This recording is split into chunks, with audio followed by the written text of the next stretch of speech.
مضل له ومن يضلل فلا هادي له. أشهد أن لا إله إلا الله وحده لا شريك له وأشهد أن محمدا عبده ورسوله. يا أيها الذين آمنوا اتقوا الله حق تقاته ولا تموتن إلا وأنتم مسلمون. يا أيها الناس اتقوا ربكم الذي خلقكم من نفس واحدة وخلق منها زوجها وبث منهما رجالا كثيرا ونساء واتقوا الله الذي تساءلون به والأرحام إن الله كان عليكم رقيبا. يا أيها الذين آمنوا اتقوا الله وقولوا قولا سديدا يصلح لكم أعمالكم ويغفر لكم ذنوبكم ومن يطع الله ورسوله فقد فاز فوزا عظيما. Ikhwafillah azani Allah wa iyyakum. Bapak Ibu jamaah Masjid Asy-Syakirin rahimakumullah. Alhamdulillah dengan kudrah dan iradah Allah pagi hari ini kita dipertemukan dalam pengajian online ini. Sudah lama kita tak jumpa. Alhamdulillah. Mudah-mudahan kita bertemu Bapak dan Ibu, seluruh jamaah kita semuanya dalam keadaan baik dan selalu dalam penjagaan Allah Subhanahu wa Ta'ala. Salawat beriring salam semoga tetap Allah limpahkan kepada junjungan kita Nabi Agung Muhammad sallallahu alaihi wasallam. Nabi panutan kita semuanya, berikut keluarga dan para sahabatnya, serta orang-orang yang istiqomah dalam sunnahnya. Mudah-mudahan semua kita tanpa kecuali termasuk di dalamnya. Jamaah rahimakumullah. Pertama, saya bersyukur kepada Allah dan ingin memberikan apresiasi atas terselenggaranya pengajian online ini, sebagaimana yang juga saya sampaikan ke beberapa tempat, beberapa kesempatan, bahwa al-iman dalam pandangan akidah al-sunnah wal jamaah, iman itu yazid wa yanqus. Iman itu bertambah dan itu bisa berkurang.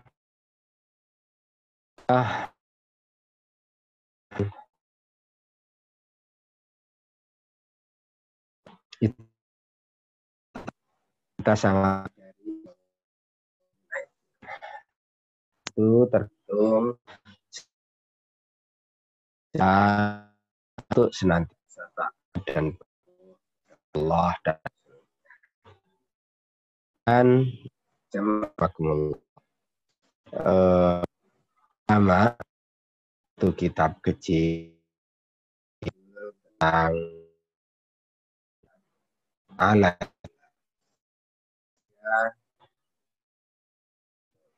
media.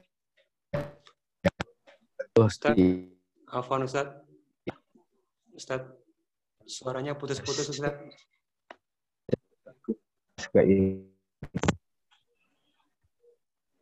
Suaranya putus-putus tadi. Mungkin pakai earphone aja Ustaz. Pakai headset. Oh, pakai ininya nggak bagus tadi ya? Tadi nggak bagus, sekarang bagus lagi. Tadi pakai mikrofon yang sekarang lebih bagus. Sekarang lebih bagus, Ustaz. Sekarang bagus. Nah. Sekarang bagus. Oh, baik. Sekarang lebih bagus ya? Lebih bagus, Ustaz. Lanjut. Monggo. Lanjut. Oh, baik. Saya berarti nggak usah pakai ya? Ya. Baik. Jamaah sekalian, jadi yang pertama saya ingin memberikan apresiasi, bersyukur kepada Allah dan apresiasi untuk terselenggaranya pengajian kali ini karena ini adalah merupakan bagian dari wasilah min wasailis sabat ala dinillah. Media dari sekian media untuk tetap teguh di atas agama Allah Subhanahu wa taala ini.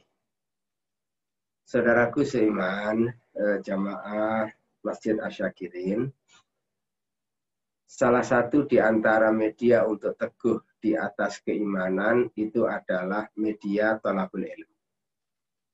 Dan yang kedua adalah mujalasatus salihin, berkumpul bersama dengan orang-orang yang saleh. Dua hal ini saya kira harus menjadi komitmen dalam hidup kita. Pertama, kita akan terus dan terus meneguhkan keimanan kita dengan cara menuntut ilmu, seperti apa yang kita lakukan seperti sekarang ini, atau dengan media yang lain. Kemudian yang kedua, kita juga tetap harus punya komitmen, walaupun di tengah pandemi seperti sekarang ini, untuk bersama dengan orang-orang yang saleh. Mudah-mudahan walaupun alhamdulillah.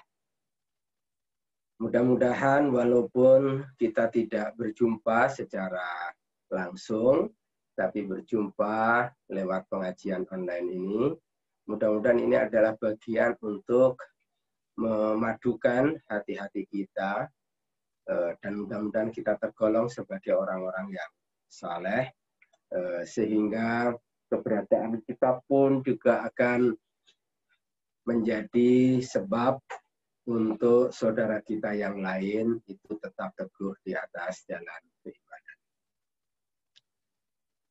Jamaah rahimakumullah.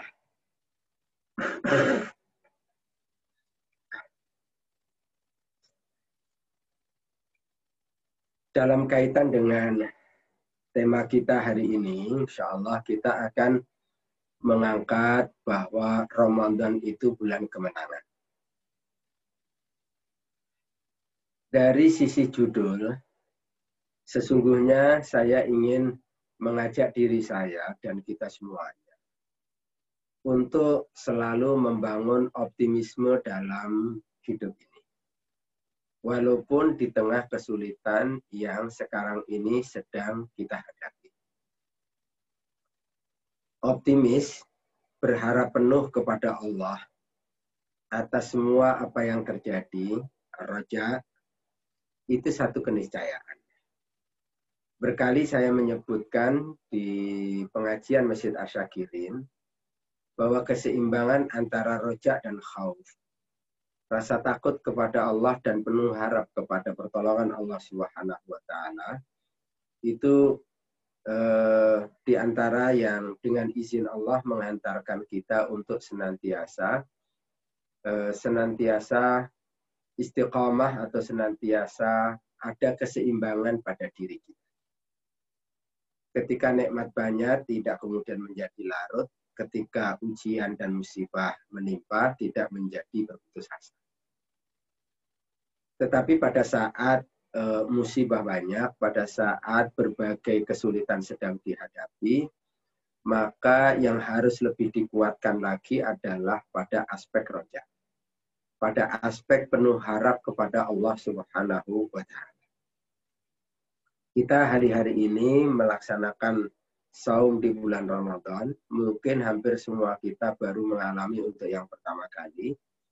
Bahwa Ramadan sekarang ini kita jalani di tengah penyakit yang sedang mewabah, pandemi COVID-19.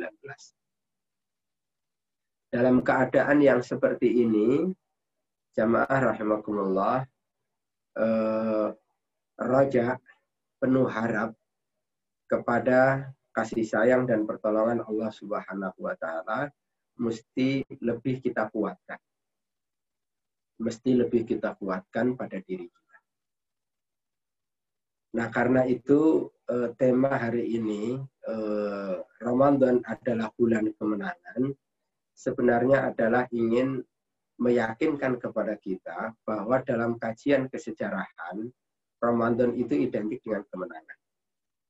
Dalam kajian akidah situasi seperti yang kita hadapi seperti sekarang ini di tengah pandemi, itu pun juga ada harapan, ada janji kebaikan di balik semua ini.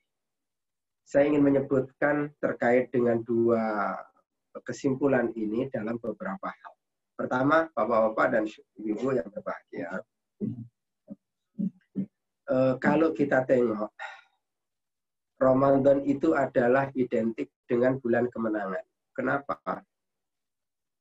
Perang Badar itu terjadi di bulan Ramadan. Dan itu adalah Ramadan pertama kali disyariatkan untuk melaksanakan shaum. Itu terjadi di bulan Ramadan.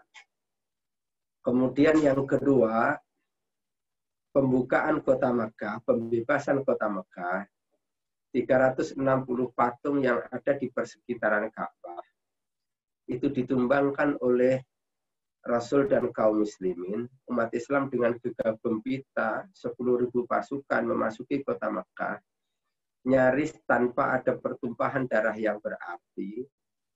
Kembali azan dikumandangkan di Masjidil Haram. Pada saat itu terjadi di bulan Ramadan. Di tanggal 17 bulan Ramadan. Sebuah kemenangan yang sangat spektakuler. Perang Badar di tahun kedua Hijriah, pembebasan kota Mekah di tahun ke-8 Hijriah. Pembebasan kota Mekah dari segala bentuk dan praktek kesyirikan, itu dibebaskan Mekah dan sekitarnya, Ka'bah, pada tahun ke-8 Hijriah, dan itu adalah di bulan Ramadan.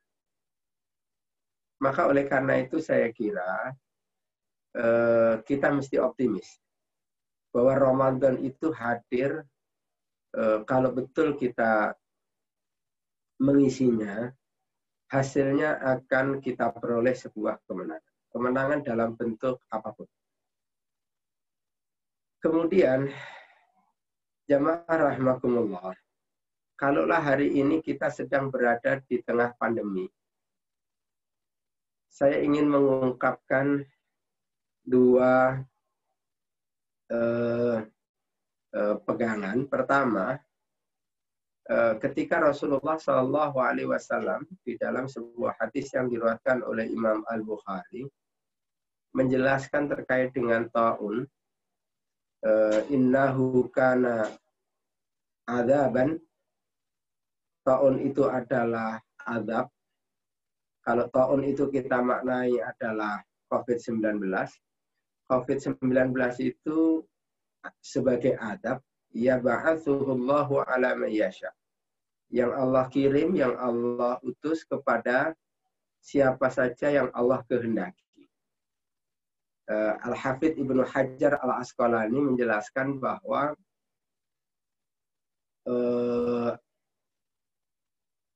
yang dimaksudkan dengan hadis itu bahwa Allah kirim ta'un, Allah kirim penyakit yang mewabah disebabkan karena dosa-dosa besar yang dilakukan oleh makhluknya, oleh umat manusia.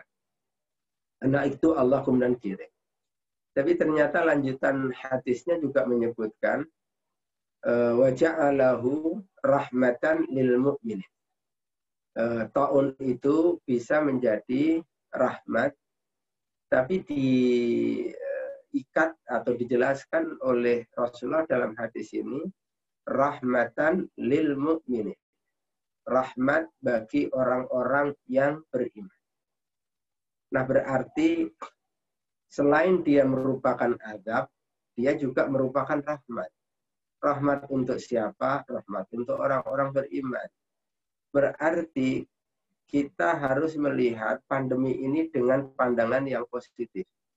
Pandemi ini dengan pandangan yang penuh harap.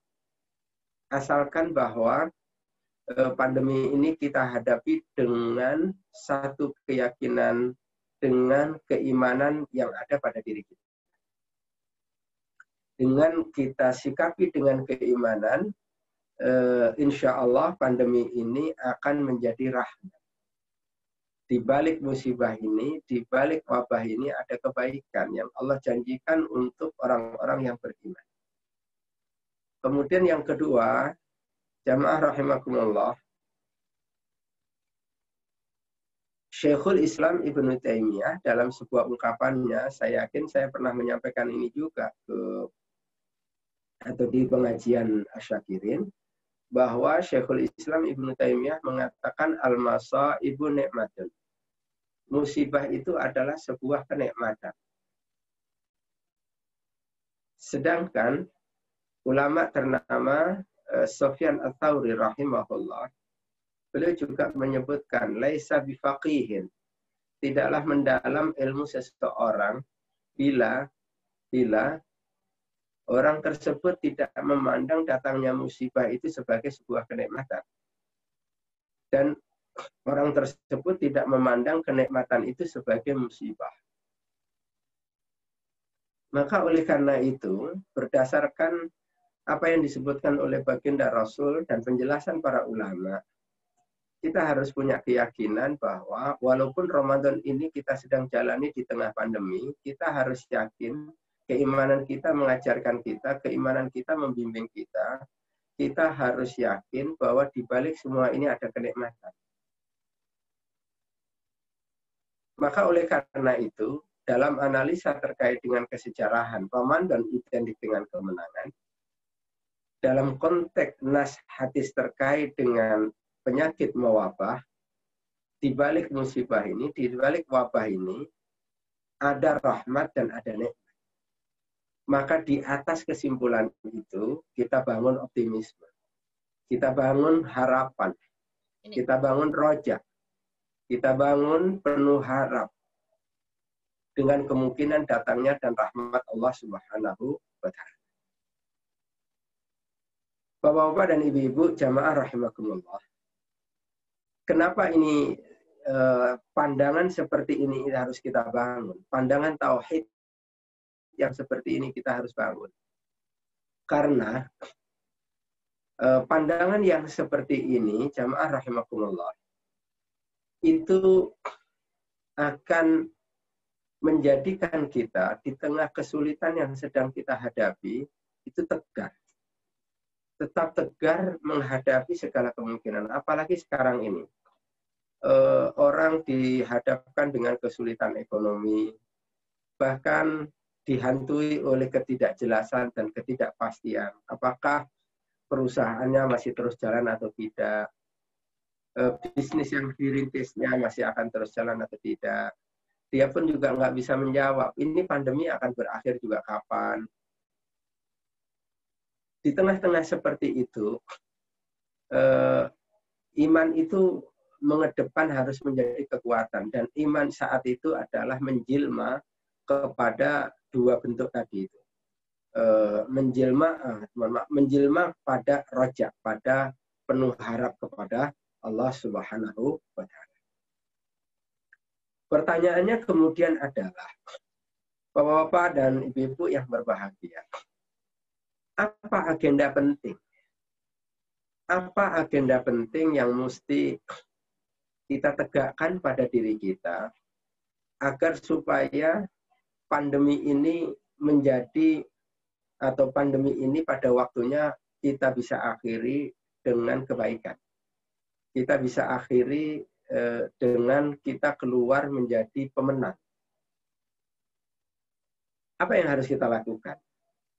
Salah satu agenda penting jamaah rahimakumullah adalah 3 kata. 3 kata itu harus menjadi agenda penting di saat pandemi sekarang ini, apalagi kita sedang berada di bulan Ramadan, di 1441 Hijriah. Apa 3 kata kunci itu? Mudah-mudahan kita bisa mengingat dengan baik, mencatat dengan baik, itulah agenda penting kita. Agenda penting kita adalah pertama istighfar. Agenda penting kita kedua yang adalah taubat. Agenda penting ketiga adalah meneguhkan tauhid. 3. Jamaah rahimakumullah. setelah pandangan kita terkait dengan apa yang terjadi ini benar, lalu kemudian memunculkan harapan dan penuh harap kepada Allah Subhanahu wa Ta'ala bahwa akan ada kebaikan di balik semua ini, maka setelah itu kemudian kita harus tegaskan, kita harus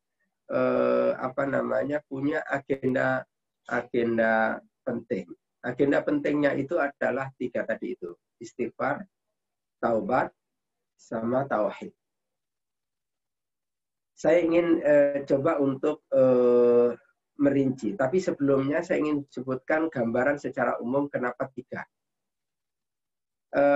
Jamaah rahimakumullah, sebenarnya secara panjang lebar nanti kita bisa menggali hal ini pada surah Hud. Di dalam surah Hud itu menarik, ini dipaketkan, terutama istighfar sama taubat itu satu paket. Kemudian pada ayat yang lain nanti juga ada paketnya adalah tauhid.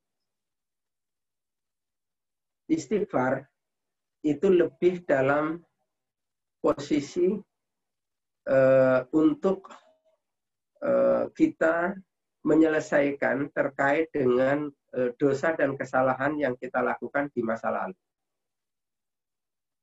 Kalau kita yakini, orang beriman yakin bahwa pandemi ini terjadi disebabkan karena dosa dan kesalahan yang dilakukan oleh umat manusia, maka kemudian Allah datangkan azab, maka di atas kesadaran itu dia harus istighfar.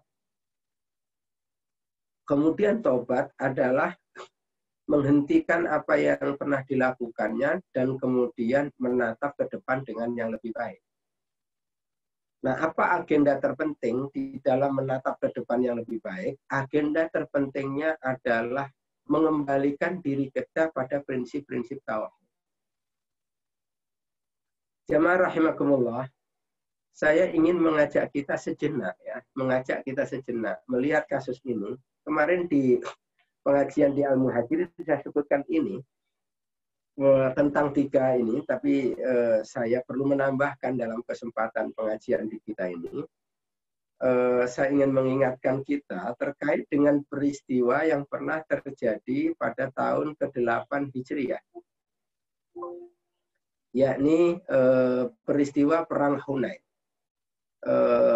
Bapak dan Ibu, saya boleh undang untuk coba membuka kitab suci Al-Quran terkait dengan yang menjelaskan tentang Perang Hunain ini.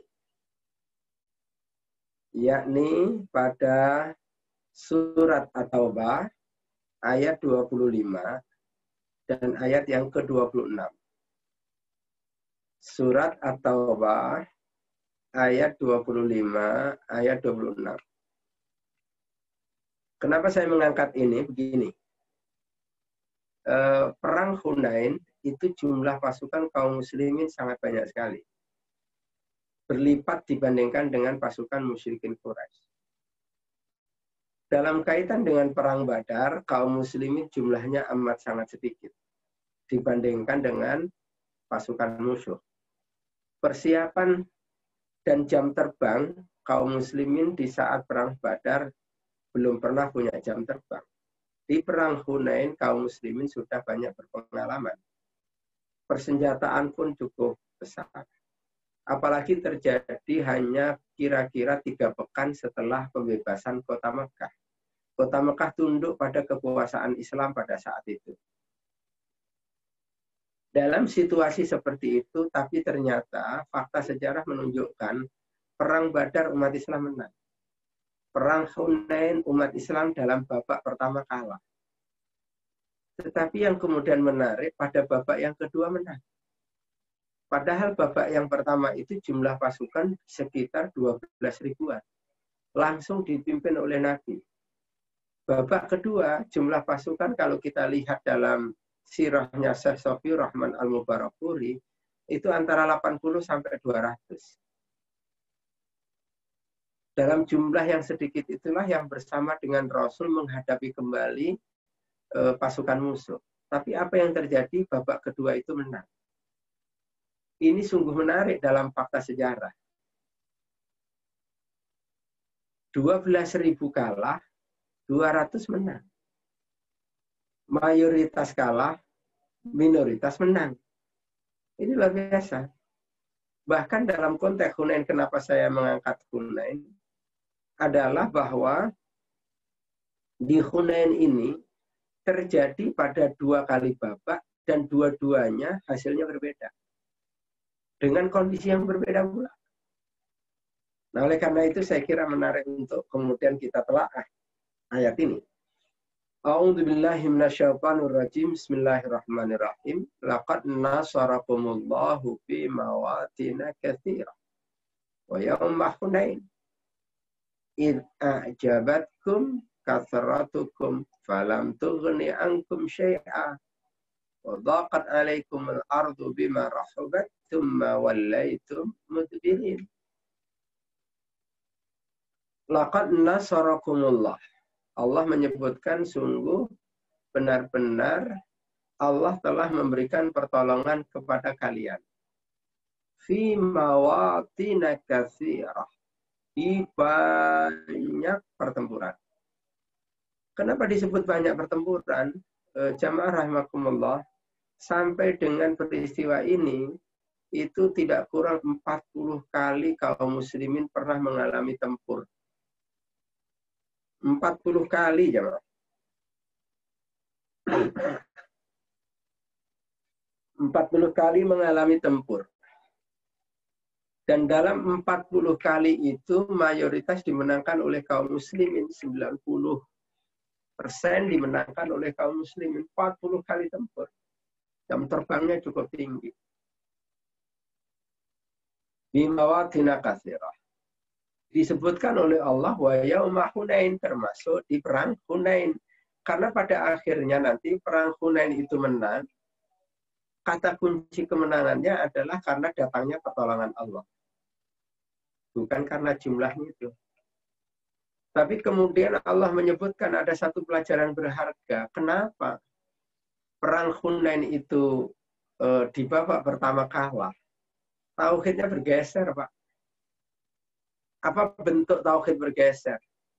Bentuk tauhidnya bergeser itu adalah dia merasa seolah-olah dia akan menang karena jumlahnya yang banyak itu.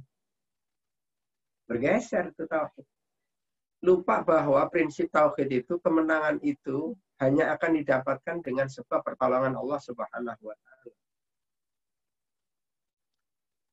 Na'udzubillah min dzalik, kemudian disebutkan di dalam ayat id a'jabatkum kasratukum. Ketika jumlah kalian yang banyak itu menjadikan kalian takjub. Nah, ini yang menyebabkan. Jumlah yang banyak itu menyebabkan kalian takjub. Takjub pada diri, membanggakan diri, seolah-olah semuanya bisa diselesaikan. Nah, ini mesti harus kita jaga. Na'udzubillah min dzalik ya. Dengan terjadinya pandemi sekarang ini, janganlah pula kemudian kita ini bergeser tauhid kita. Seolah-olah kita ini akan sehat. Ya, kita ini akan sehat kalau minum vitamin. Kemudian kita sandarkan kesehatan kita itu pada vitamin. Kita tegas, akidah kita mengatakan fa'idza maritu fahuwa yashfin. Kalau aku sakit, Allah yang menyembuhkan. Kalaulah kemudian kita minum obat, kita datang ke dokter, minum vitamin, kita berjemur di pagi hari, kita minum jeruk nipis, dan lain sebagainya, itu adalah bagian ikhtiar yang wajib secara maksimal kita lakukan. Itu harus kita lakukan. Tapi kita tidak boleh bertawakal atau kita tidak boleh menyandarkan dengan itu saja. Itu sebagai ikhtiar iya, dan ikhtiar itu adalah bagian separuh dari bagian tawakal kita kepada Allah Subhanahu wa taala. Nah, dalam konteks perang Hunain, umat Islam itu karena mungkin sudah di atas angin ya, takjub terhadap jumlah yang banyak, apalagi habis rezim kekuasaan Mekah tertundukkan. Tapi apa yang terjadi? Allah menginformasikan pada ayat ini, wa dhaqat 'alaikumul ardu bima rahubat tsumma walaitum mudbirin. Itu bumi Hunain yang sedemikian luas itu terasa begitu sempit. Sementara mereka akhirnya kemudian lari tunggang langgang ke belakang. Padahal Rasulullah Shallallahu Alaihi Wasallam masih berada di posisinya. Rasulullah bertahan menghadapi serangan musuh. Sebagian kaum muslimin lari tunggang ke belakang. Dia dihadapkan oleh ketakutan luar biasa.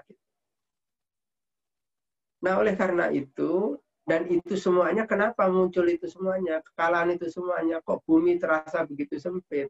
Lalu kemudian lari, padahal Rasulullah SAW tetap ada di situ. Kenapa semua ini muncul? Itu sebenarnya adalah karena takjub pada dirinya itu. Jadi ujub pada dirinya itu, merasa besar, merasa dirinya punya ilmu, merasa dirinya sudah berikhtiar secara maksimal, lupa kepada Allah. Nah, ini bergeser tauhidnya. Inilah. Jadi orang yang berbuat syirik itu sebenarnya melemahkan dirinya. Kekuatan itu ada pada tauhid itu. Nah, jamaah rahimakumullah. Tapi kemudian Pak, gimana akhirnya? Kemudian akhirnya Rasulullah Shallallahu Alaihi Wasallam itu menyeru kepada para sahabatnya, dan seruan yang terkenal yang disampaikan oleh baginda Rasul itu adalah Rasulullah mengatakan, Ana Nabi la kadhib, Ana Ibnul Abdul Muttalib. Kata Nabi, saya ini Nabi, Ana Nabi la kadhib, saya ini bukan pendusta. Saya ini Nabi, saya ini bukan pendusta. Saya ini keturunan dari Abdul Muttalib. Bahasa mudahnya, saya ini Nabi, saya ini bukan pendusta. Kenapa kalian lari? Itu disampaikan oleh, sampai Rasulullah itu minta bantuan pamannya, Al-Abbas, untuk menyambungkan suara Nabi. Kemudian terdengar suara itu kepada sebagian sahabat. Begitu terdengar dan mereka tahu bahwa Rasulullah masih berada di posisinya, sadar mereka bahwa mereka telah melakukan kesalahan, lari dari medan pertempuran. Dan itu disebabkan karena ada rasa ketakutan. Dan rasa ketakutan itu muncul karena ujubnya tadi. Maka kemudian sebagian dari mereka satu demi satu merapat kembali ke barisan Nabi. Dan dalam catatan sejarah sekitar 200-an saja. Ada yang menyebut 80, 90, 100 sekian, 200. Anggap angka maksimalnya 200. 200 kemudian bersama dengan Rasulullah Shallallahu Alaihi Wasallam. Apa yang kemudian terjadi? Ayat 26-nya dari surat At-Taubah ini menjelaskan, fa'anzalallahu sakinatahu ala rasulih.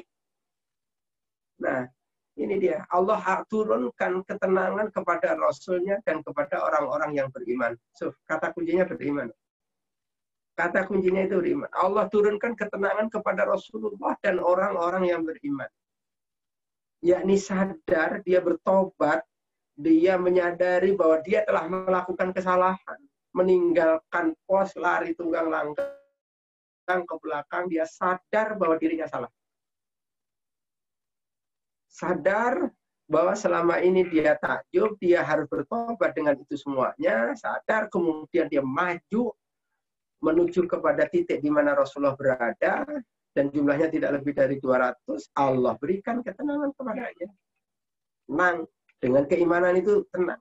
Jadi, bahwa apa? Iman itu akan menghadirkan ketenangan. Apapun yang terjadi, hatta pandemi. Tenang, iman itu akan menghadirkan, tauhid itu menghadirkan keimanan. Nah, dengan keimanannya tadi itu, apa yang kemudian terjadi? Yang terjadi adalah wa anzalallahu junudan lam tarauha, dan kemudian Allah menurunkan tentara-tentara yang tidak kau saksikan. Tentara Allah itu banyak. Dalam kasus ini Rasulullah diperintahkan oleh Allah untuk ambil pasir, lalu kemudian Rasulullah sebarkan pasir itu, dan ternyata mata-mata musuh itu kemudian pada tertutup dengan pasir. Itu pasir itu tentara Allah. Tentara Allah itu juga bisa dalam bentuk pasukan musuh diliputi oleh rasa ketakutan. Itu pasukan Allah SWT. Pasukan Allah itu bisa dalam bentuk malaikat, bisa gunung, bisa pasir, bisa hujan, bisa angin puting beliung, bisa macam-macam. Allah datangkan pasukannya.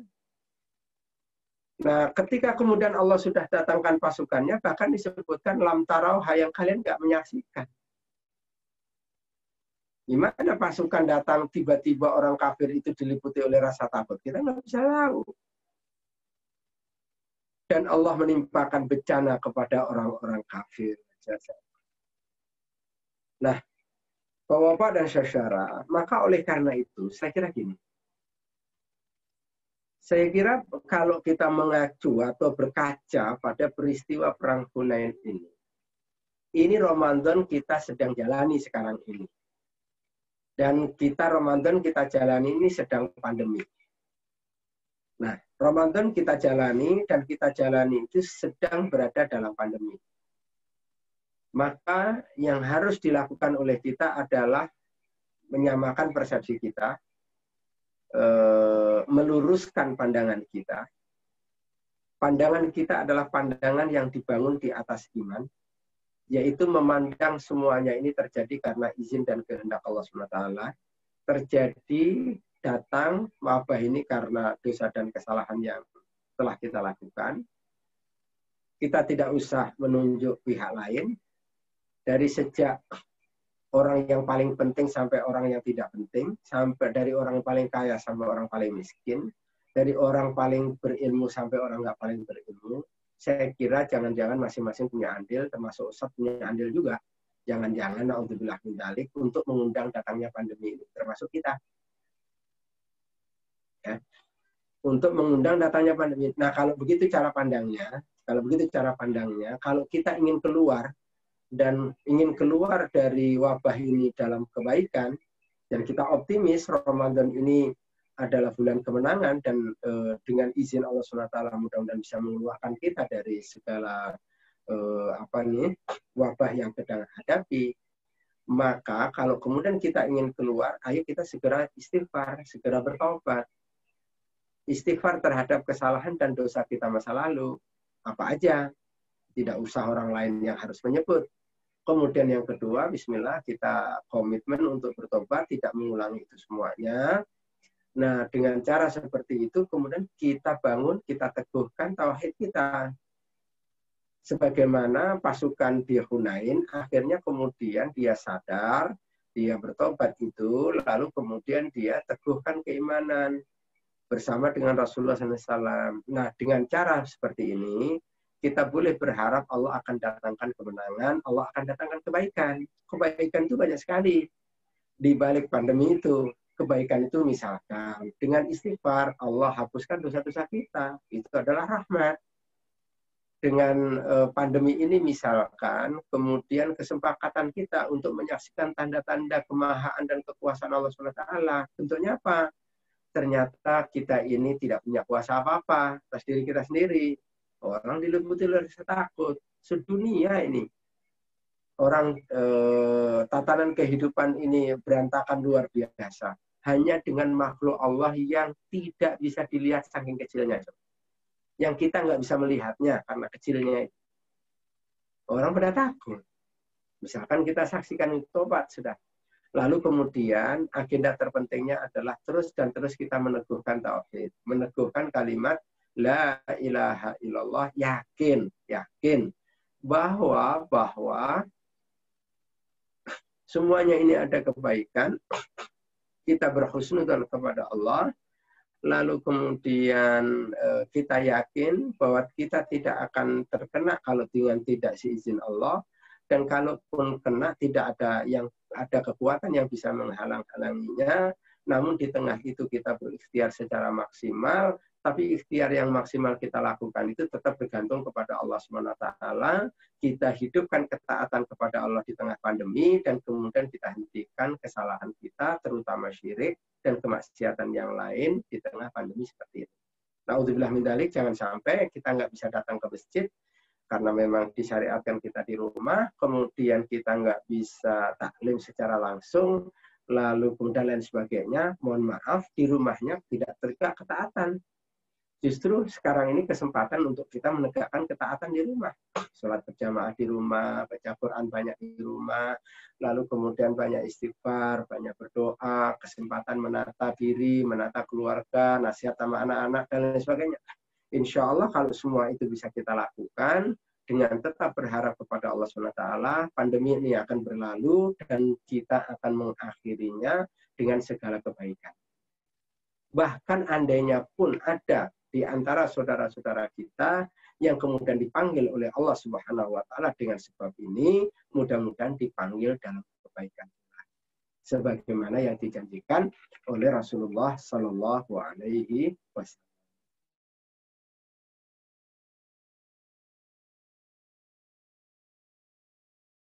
Lanjutkan dengan sesi tanya jawab. Terima kasih. Wassalamualaikum warahmatullahi wabarakatuh. Wa ala alihi wa sahbihi wa barik wasallam wa akhiru da'wana alhamdulillahirabbil alamin. Saya kembalikan kepada Pak Erik, moderator, silakan. Ya, baik, alhamdulillahirabbil alamin. Demikian tadi satu sesi kajian dari Ustaz Imam Zamroji. Alhamdulillah telah kita dengarkan bersama-sama. Untuk itu, bagi para jamaah yang ingin mengajukan pertanyaan, kami persilahkan langsung menggunakan mikrofonnya, atau bisa juga via chat di aplikasi Zoom-nya masing-masing. Ya, dipersilakan kepada para jamaah jika ada yang mau bertanya. Mungkin Pak Suryadi ingin bertanya.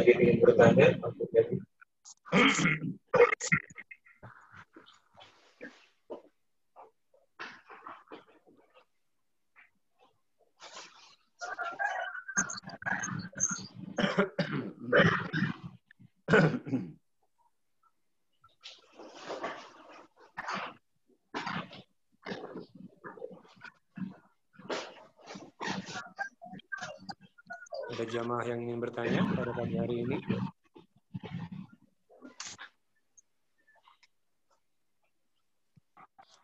Saya nggak tahu itu. Halo. Assalamualaikum Pak Erik. Iya Pak. Gimana, oh ya Ustaz? baik. Tadi nggak begitu dengar. Saya ada gangguan katanya di saya. Oh gitu, iya. Baik. Gimana Pak Erik? Ada pertanyaan? Masih menunggu ada ini pertanyaan dari para jamaah. Oh baik. Oke. Ada jamaah yang ingin bertanya?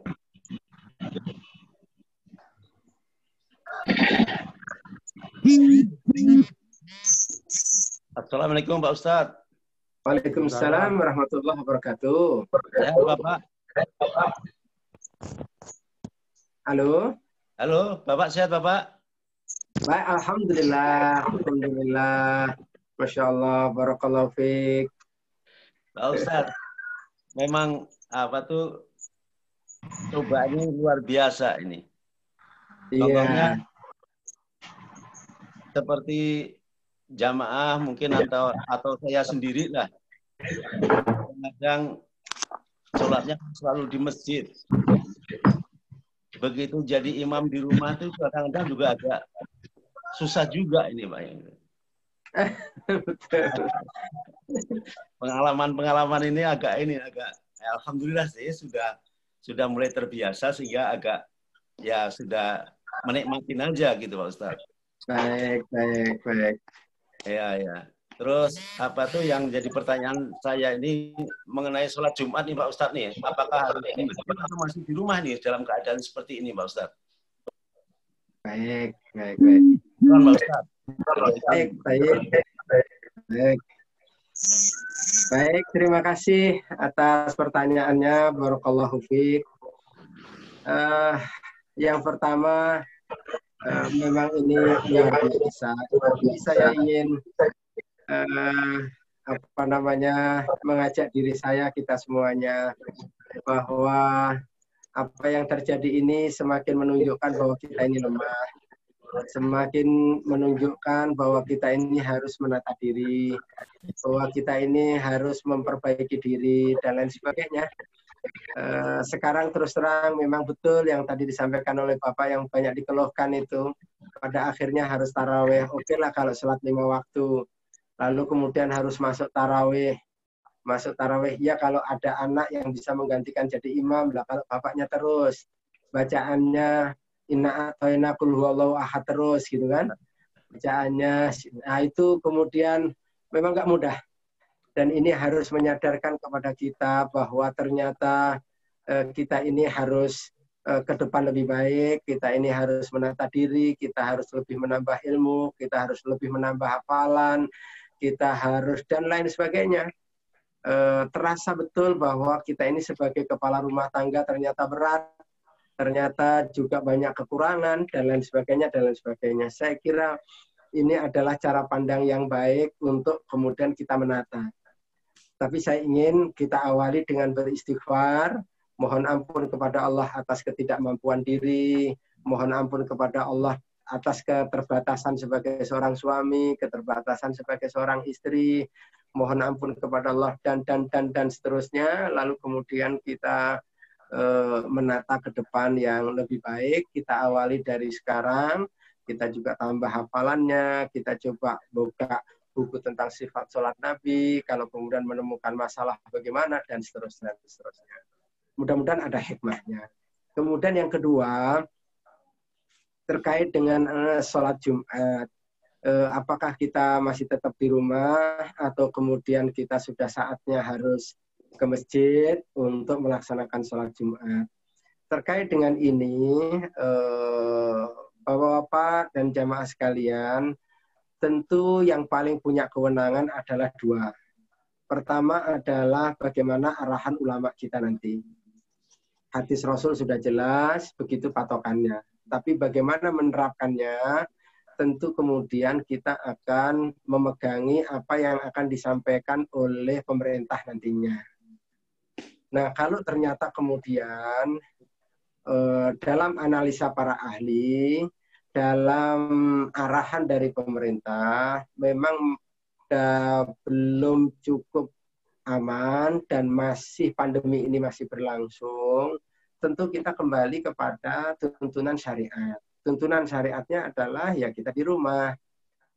Kalau begitu, sampai kemudian nanti ada dikeluarkan pernyataan oleh para ahli dan arahan dari para ulama kita nantinya seperti apa untuk kemudian kita kalau memang sudah pada saatnya kita kembali nanti Jumatan di masjid, kita akan Jumatan di masjid. Walaupun sekarang ini juga ada yang menyelenggarakan Jumatan, tapi dengan sangat terbatas, hanya internal, karena misalkan dia hanya pengurusnya mengikuti seperti yang terjadi di Masjidil Haram, itu juga ada sedikit-sedikit. Tapi secara umum, kalau memang secara umum kita tidak melaksanakan Jumatan terlebih dahulu di masjid. Nah, oleh karena itu kalau saya ingin menyarankan kita lihat aja nanti perkembangan Pak, gimana, karena begini, penerapan daripada hadis itu juga berkait dengan pengetahuan kita terkait dengan soal pandemi ini. Nah, sementara ada yang punya otoritatif menyampaikan secara keilmuan terkait dengan soal pandemi, apakah masih terus berjalan atau tidak, dan seterusnya. Tentu kita tidak punya maklumat keilmuan tentang itu, ya kita serahkan kepada ahlinya. Wallahu a'lam bishawab. Tapi dengan kerinduan, dengan kerinduan kita bersama untuk kembali ke masjid, kerinduan kita bersama untuk kembali sholat berjamaah, dengan kerinduan kita bersama untuk taklim di masjid dan lain sebagainya, itu mudah-mudahan semuanya itu bagian dari dicatat oleh Allah sebagai amal saleh untuk kita semuanya. Demikian, wallahu a'lam bishawab. Syukron Ustaz. Ya. Wah. Ya. Baik, ada pertanyaan lanjut lagi dari para jamaah sekalian. Silakan di-unmute sendiri mikrofonnya mungkin untuk biar agar audionya kondusif di sini. Persilakan bagi para jamaah yang ingin bertanya, bisa langsung mikrofonnya diaktifkan kembali.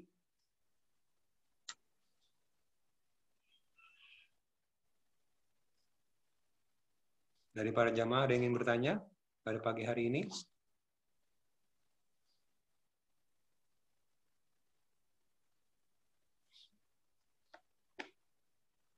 Baik, Ustadz. Halo, Ustadz. Baik, saya boleh closing statement kalau nggak ada lagi yang bertanya, Pak Erik. Mungkin saya bisa wakilin saya yang nanya kali, Ustadz ya? Oke, boleh. Silakan Pak Erik. Monggo. Ya, Ustadz, mau bertanya. Kalau misalnya kayak gini, dengan keadaan seperti ini, kita melihat kan kita nggak bisa, ya sebagian daerah kita nggak bisa ke masjid gitu ya. Termasuk kalau misalnya di Depok apalagi gitu kan, termasuk dibilangnya zona merah dan segala macamnya gitu. Apakah kalau dari segi hukumnya, apakah kita anggap ini sebagai rukhsah atau memang hanya sebagai uzur saja, Ustadz? Kemudian yang kedua, ketika misalnya saya anggap kalau misalnya kita anggap ini rukhsah, kok seakan-akan kayak merasa ini pas di rumah kayak gini saya ini ada sifat munafik nggak ya kayak gini gitu loh, kayak karena merasa wah jadi gampang banget kayak enak ya nggak perlu ke masjid gitu rasanya kadang-kadang seperti itu, Ustadz. Bagaimana, Ustadz, tanggapan Ustadz? Baik, terima kasih. Pertanyaan-pertanyaan muncul pada diri kita, jangan-jangan kita ini munafik, jangan-jangan kita keenakan. Saya kira kegelisahan itu menjadi hal penting dan mudah-mudahan itu bagian dari karena adanya keimanan yang ada pada diri kita. Sehingga kita mempertanyakan diri kita. Tetapi satu hal, Pak Eri, yang saya kira harus kita pegangi bahwa iman kita itu harus tegak di atas ilmu. Dan justru saat inilah kemudian komitmen kita untuk kembali kepada syariat itu sedang dalam ujian. Saya ambil contoh ya, sebenarnya saya tadi juga ada kepikiran untuk mengangkat kasus ini. Dalam kaitan dengan Hudaybiyah, perjanjian Hudaybiyah, itu betul-betul sulit sekali para sahabat untuk bisa memahami bahwa perjanjian Hudaybiyah itu adalah kemenangan bagi kaum muslimin. Semua 4 diktum itu kekalahan habis menghinakan kaum muslimin. Tetapi yang menarik, Rasulullah Shallallahu Alaihi Wasallam pada saat itu taken. Tapi begitu pulang dari perjanjian Hudaybiyah itu turun ayat pertama dari surat Al-Fatah. Inna fatahna laka fatham mubina. Yang membuat sahabat Umar Ibnul Khattab bertanya-tanya pada saat itu. Betulkah ini kemenangan? Dijawab oleh Rasul, iya. Sulit tapi untuk dipahami.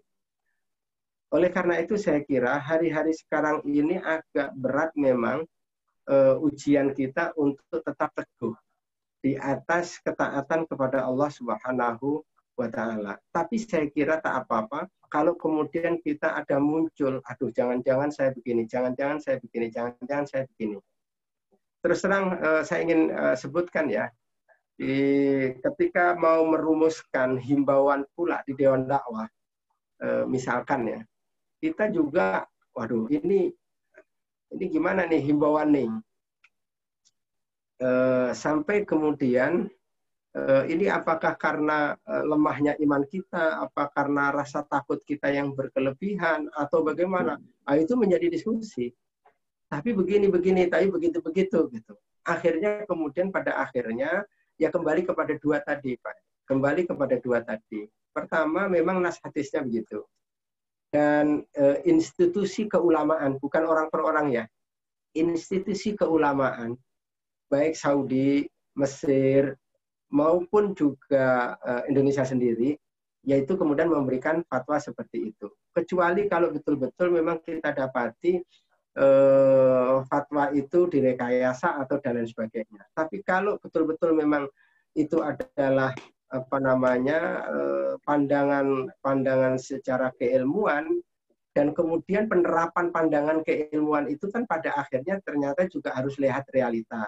Dan realita ini yang punya otoritas yaitu ya pemerintah yang punya otoritas. Maka saya kira mudah-mudahan hati kita bisa tenang dengan kita berpegang pada dua hal itu. Ini memang nggak mudah, dan ini banyak sekali pertanyaan yang seperti ini, termasuk diri saya sendiri. Gimana nih, kapan nih masjid dibuka nih, kapan ini? Itu. Bahkan kadang-kadang saya sendiri sebenarnya bisa sholat di masjid bertiga, berlima, begitu. Tapi kemudian saya sendiri juga kemudian harus berpikir pada diri saya. Nah, kalau kemudian saya begitu nanti dilihat jamaah, repot juga ya. Sudah, bismillah. Kemudian di rumah sampai kemudian nanti kita lihat. Dan saya kira di lembaga-lembaga sekarang itu juga sedang ada perbincangan. Bahkan yang terakhir dengan adanya skenario dari bidang perekonomian seperti ini sudah mulai ada pembahasan-pembahasan. Nah, karena kita ini terbatas ilmu kita, saya kira lebih baik kita merujuk kepada institusi keulamaan yang bukan diputuskan oleh orang per orang, tetapi melalui sebuah perbincangan. Wallahu a'lam bishawab. Demikian Pak Erik. Ya Ustadz, boleh monggo silakan kalau misalnya mungkin dibikin closing statement ya Ustadz pada pagi hari ini. Baik, terima kasih. Intinya sebenarnya saya sampaikan ini 3 saja. Yang pertama, ayo kita punya pandangan positif terhadap apa yang terjadi. Pandangan positif itu kemudian menimbulkan rasa penuh harap kepada Allah Subhanahu wa taala terhadap apa yang terjadi. Kemudian yang kedua, ayo kita berusaha secara maksimal untuk berharap kepada Allah kiranya di balik ini semuanya ada kebaikan. Nah, oleh karena itu ada 3 agenda. Agenda yang pertama adalah istighfar, agenda yang kedua taubat, agenda yang ketiga adalah meneguhkan tauhid. Kemudian yang ketiga, kalau agenda itu sudah kita lakukan, kita yakin bahwa di belakang nanti akan ada hikmah besar. Nah, hikmah besar itu diantaranya adalah mudah-mudahan Allah menguatkan keimanan kita dengan menyaksikan tanda-tanda kekuasaan Allah ini. Yang kedua, mudah-mudahan Allah hapuskan dosa-dosa kita, karena kemudian kita akan selalu beristighfar, dan kemudian mudah-mudahan Allah semakin mendekatkan diri kita kepada keridhaannya. Ini adalah momentum, dan dengan cara seperti itu mudah-mudahan dengan pandemi ini kemudian kita lebih berpeluang untuk dimasukkan oleh Allah ke dalam jannah. Itulah yang dimaksudkan dengan rahmat. Bahkan Rasulullah menyebutkan kan, kalau dia bersabar, dia meyakini bahwa itu adalah datang atas kehendak dan takdir dari Allah SWT, maka dia akan mendapatkan pahala ajri syahid. Terakhir, bagaimana mensikapi semua ini, nanti kita lihat perkembangan, dan insya Allah nanti kita terus akan bincangkan. Mudah-mudahan Allah mempercepat semuanya, kemudian kita bisa kembali ke masjid. Tapi yang harus kita jaga hati-hati kita semuanya untuk tetap terikat dengan masjid, walaupun kita sedang berada di rumah dalam kondisi seperti ini. Wallahu a'lam bishawab. Terima kasih atas kebersamaannya dan mohon maaf. Wassallallahu ala nabiyina Muhammadin wa ala alihi washabbihi wa barik wasallam wa akhiru da'wana alhamdulillahi rabbil alamin. Assalamualaikum warahmatullahi wabarakatuh. Waalaikumsalam warahmatullahi wabarakatuh. Ya, demikian tadi sebuah sesi kajian dari Ustadz Imam Zamrozi. Barakallahu fiik. Dan jazakumullah khairan kepada Bapak Ustadz, dan semoga Allah berkahi ilmunya untuk antum dan keluarga sekalian.